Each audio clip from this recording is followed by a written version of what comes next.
How you doing? It is 74 degrees here in northern Arkansas, and I'm loving this winter weather this year. Galatians chapter 2, verses 11 through 14 is what I read today.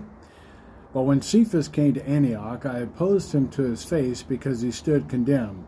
For prior to the coming of certain men from James, he used to eat with the Gentiles. But when they came, he began to withdraw and hold himself aloof, fearing the party of the circumcision. The rest of the Jews joined him in hypocrisy, with the result that even Barnabas was carried away by their hypocrisy. But when I saw that they were not straightforward about the truth of the gospel, I said to Cephas in the presence of all, "If you, being a Jew, live like the Gentiles and not like the Jews, how is it that you compel the Gentiles to live like the Jews?" And this really was a difficult time during the early church, especially in Judea and that environment, because of all the Jews, how they were trying to figure out where they were in relationship to the law.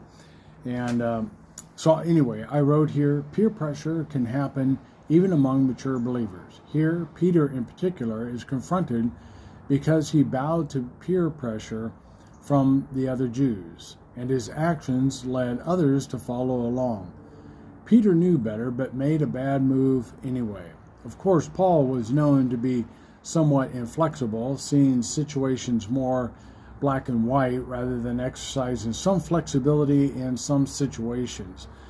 Paul was definitely in the right, but perhaps should have approached the situation with a bit more generosity. It's hard to know what his tone was, for what he said may have been more with a pleading, inquiring tone, rather than a coarse, commanding one. Either way, he was right to address the situation in real time, rather than letting it fester and the truth be assaulted.